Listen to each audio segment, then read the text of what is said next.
wabarakatuh. Alhamdulillahirrahmanirrahim. Anak-anakku semua, bagaimana kabarnya hari ini?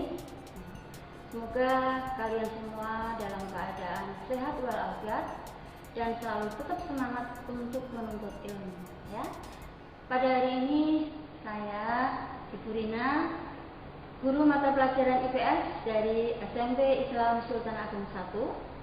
Hari ini kita akan belajar tentang masa praaksara, khususnya di Indonesia, ya. Kalian tentu semua sering melihat ataupun mendengar masa praaksara itu, ya. Saya bertanya, di antara kalian tentunya sudah pernah berkunjung ke Museum Purbakala, ya. Di sana apa yang akan kalian lihat? Ada benda-benda apa saja di dalam Museum Purbakala itu, ya. Di dalam Museum Purbakala kita akan melihat paling tidak ada 3 benda di sana, yaitu 1. Tentang fosil, 2. Artefak, 3. adalah prasasti atau tulisan pada masa kuno. Nah, ketiga benda ini adalah barang-barang peninggalan manusia pada zaman praaksara, ya. Praaksara, dengan melalui benda-benda ini kita akan bisa mengetahui bahwa bagaimana kehidupan masa praaksara itu, ya. Kita melihat bahwa, ya, dalam LCD ini periodisasi masa praaksara. Masa praaksara dibagi menjadi 3 periodisasi. Yang pertama adalah periodisasi secara geologis, yang kedua secara arkeologis, dan yang ketiga periodisasi berdasarkan perkembangan kehidupan. Nah, kita akan membahas yang ketiga ini, yaitu periodisasi berdasarkan perkembangan kehidupan. Nah, ya, sambil bisa dilihat di LCD-nya, periodisasi berdasarkan perkembangan kehidupan itu juga dibagi menjadi 3 masa. Masa yang pertama adalah berburu dan mengumpulkan makanan. Yang kedua, bercocok tanam. Yang ketiga, perundagian. Nah, khusus masa yang pertama, berburu dan mengumpulkan makanan, itu dibagi menjadi 2, yaitu tingkat sederhana dan tingkat lanjut, ya. Jadi karena pada masa berburu ini ada 2 tahap. Nah, sekarang kita akan membahas satu persatu dari masa-masa ini. Nah, kalau kita membahas ini nanti saya berharap kita bisa membedakan, bisa melihat perbedaan dari masa yang satu ke masa yang lain berdasarkan aspek-aspeknya, yaitu aspek ekonomi, sosial maupun budaya. Nah, mari kita bahas satu persatu. Ya, masa berburu dan mengumpulkan makanan.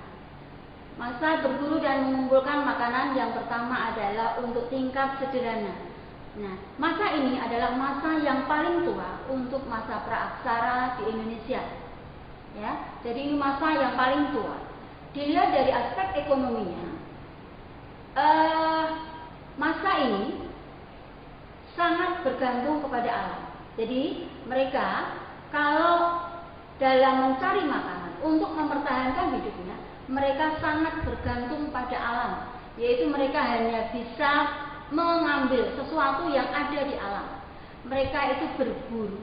Jadi mereka itu makannya dengan cara berburu binatang dan mengambil apa yang ada di pohon, bisa buahnya, bisa daunnya, bisa umbinya, ya. Jadi mereka hanya mengambil dan mengambil.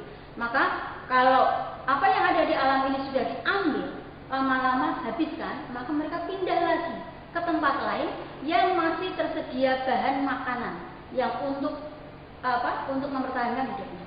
Maka karena mereka berpindah-pindah dari satu tempat ke tempat lain, maka dinamakan nomaden, ya. Istilah masa praaksara berpindah-pindah itu namanya nomaden. Dan mereka itu hidupnya berkelompok dalam skala besar, karena mereka dalam berburu itu harus bekerja sama, ya, antara laki-laki dan perempuan. Kalau yang laki-laki itu berburu binatang, sedangkan yang perempuan atau wanitanya itu mengambil makanan yang dari pohon. Kemudian untuk alat-alatnya, budayanya, alat-alatnya itu masih sangat sederhana. Alat-alat yang mereka pakai itu terbuat dari batu, tulang, ataupun kayu yang bentuknya masih sangat sederhana, masih kasar, belum ada perbaikan sama sekali. Ya, alat-alat itu contohnya kapak genggam, kapak perimbas, dan lain-lain. Ya, itu adalah contoh kehidupan pada masa tingkat sederhana. Kemudian dilanjutkan dengan masa berburu dan mengumpulkan makanan tingkat lanjut. Berarti kalau tingkat lanjut, mereka masih berburu ataupun mengambil makanan dari pohon, tapi ini sudah agak berkembang. Jadi mereka mulai mengenal bercocok tanam, tapi masih dalam tingkat yang paling sederhana. Mereka membabas hutan, kemudian hutan itu ditanami pohon-pohon yang mudah tumbuh, karena kemudian tumbuhannya itu berbuah dan bisa diambil, maka di sini dikatakan tingkat sederhana. Karena mereka menanam, kemudian hasil tanamannya itu dimakan. Sambil menunggu mereka untuk buah itu pohonnya berbuah, maka mereka itu menetap untuk sementara di dalam buah. Maka di sini dikatakan mereka mulai hidup menetap, tapi untuk sementara. Karena ketika pohon itu selalu tumbuh dan tanahnya itu lama-lama kesuburannya berkurang, maka mereka akan pindah lagi ke tempat lain yang tanahnya masih subur untuk bisa ditanami lagi. Dan mereka tentunya juga mencari buah untuk bisa ditempati. Dan mereka biasanya mencari buah itu yang dekat dengan mata air, ya, sumber mata air. Air adalah sumber kehidupan, ya. Nah, kemudian alatnya masih sama, dari batu, dari tulang, dari kayu, tetapi sudah agak diperhalus. Contohnya adalah kapak Sumatera dan lain-lain. Ya. Ini Bu Ina tampilkan beberapa gambar sebagai ilustrasi, ya. Ini adalah contoh alat-alatnya yang dari batu, kapak genggam, kapak perimbas, ya. Nah, ini ilustrasi ketika mereka berburu binatang. Nah, ini ilustrasi mereka menempati sebuah gua, di mana di dalam gua itu ada beberapa orang, ya. Mereka berkelompok di dalam gua-gua. Kemudian kita lanjutkan, masa yang selanjutnya adalah masa bercocok tanam. Dalam masa bercocok tanam, mereka sudah mampu mengolah alam, ya.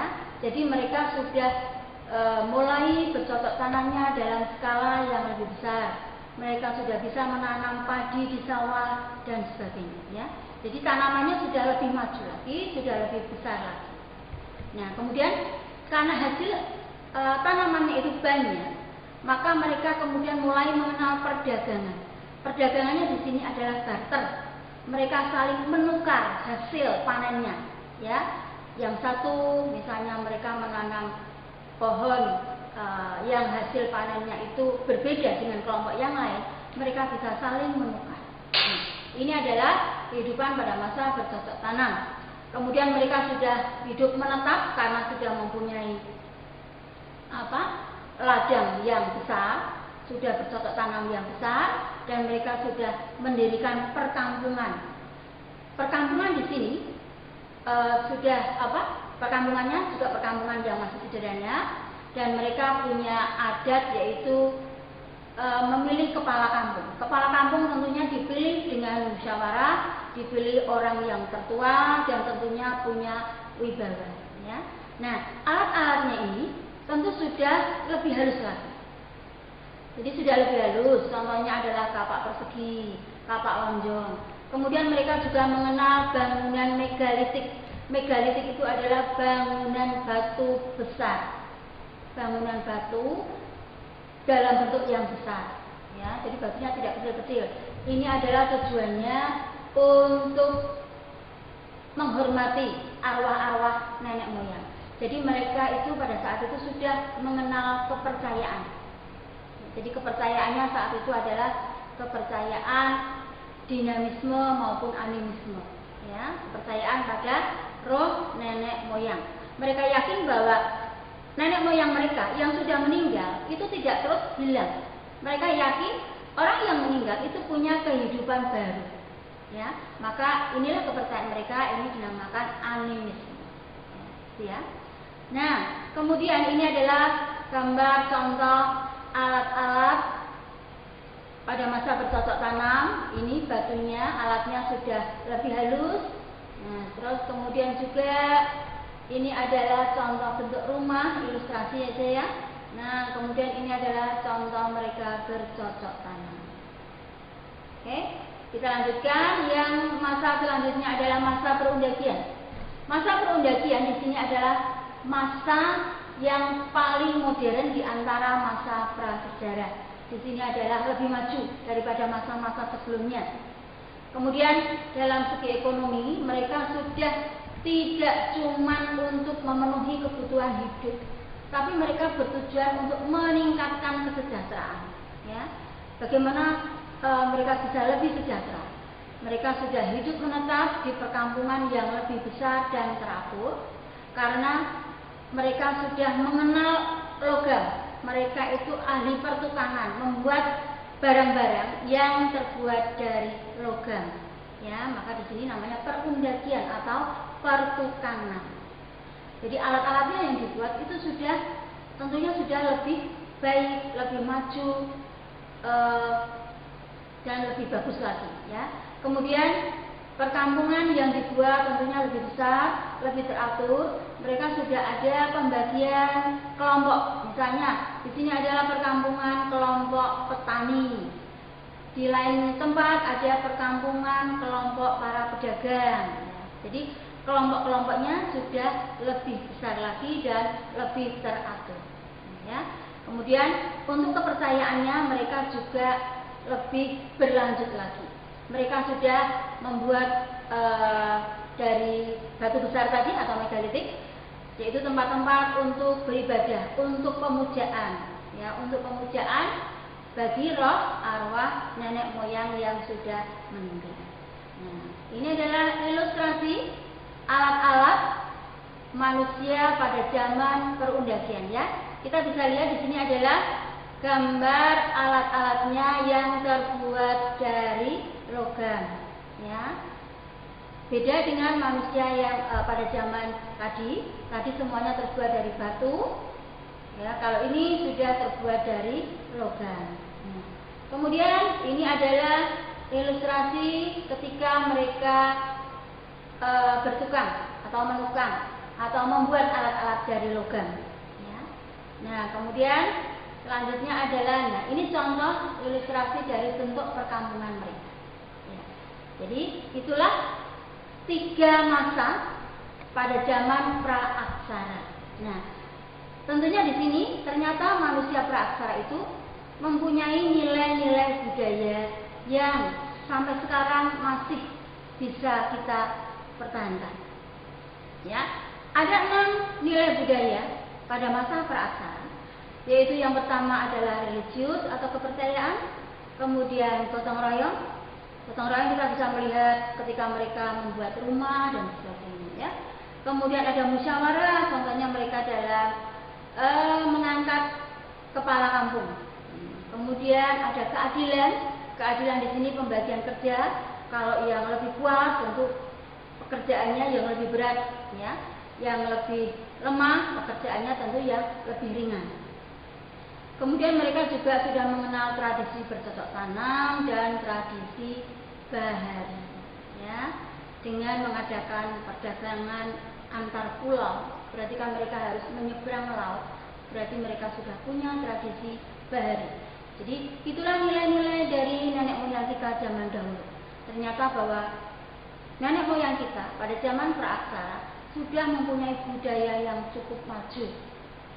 Ya, dengan memiliki kebudayaan dan nilai-nilai tersebut, jadi masyarakat pada masa praaksara itu sudah mampu mengadakan hubungan dan menerima pengaruh yang budaya yang datang dari luar, tetapi tanpa mengorbankan kebudayaan sendiri. Nah, berarti dari pelajaran ini kita bisa mengambil kesimpulan bahwa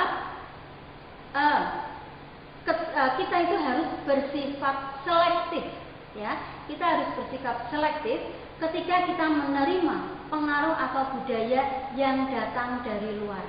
karena kita ternyata sudah punya budaya sendiri yang lebih baik dan lebih cocok untuk kita sendiri. Ya, sekali lagi kita harus selektif. Ya, nah anak-anak, saya kira pelajaran hari ini saya cukupkan sekian. Semoga bisa bermanfaat untuk kita, dan saya akhiri pelajaran hari ini. Saya ucapkan terima kasih. Akhir kata, billahi taufiq wal hidayah. Wassalamualaikum warahmatullahi wabarakatuh.